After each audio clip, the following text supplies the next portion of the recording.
आदिमानव का अस्तित्व लाखों वर्षों पहले पृथ्वी पर हुआ था और वे आधुनिक मानव के विकास की प्रारंभिक अवस्था के रूप में जाने जाते हैं।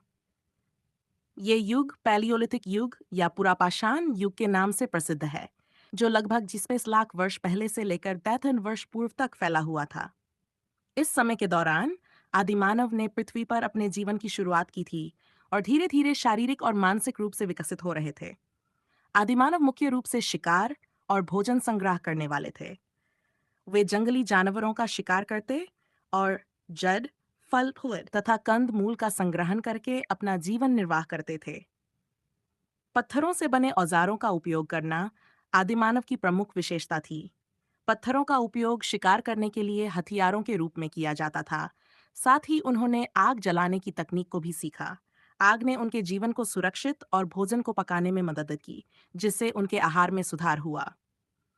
वे समूह में रहते थे, जिससे शिकार और सुरक्षा आसान हो सके। उनका जीवन गुफाओं और प्राकृतिक आश्रयों में बीता था, जहां उन्होंने प्रारंभिक कला और संस्कृति के संकेत भी छोड़े, जैसे गुफा चित्र। सामाजिक जीवन की शुरुआत यहीं से मानी जाती है, जहां वे समूहों में रहते और सहयोग करते थे।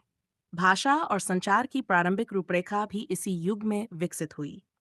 आदिमानव के विकास के विभिन्न चरणों को वैज्ञानिकों ने होमो हैबिलिस, होमो इरेक्ट्स और होमो सेपियंस के रूप में वर्गीकृत किया है। होमो सेपियंस आज के आधुनिक मानव के सबसे नजदीकी पूर्वज माने जाते हैं। इस विकास प्रक्रिया में आदिमानव का दिमाग और शारीरिक संरचना भी अधिक जटिल और उन्नत होती गई, जिसने उन्हें प्राकृतिक परिस्थितियों के अनुसार ढालने और जीवित रहने में सक्षम बनाया।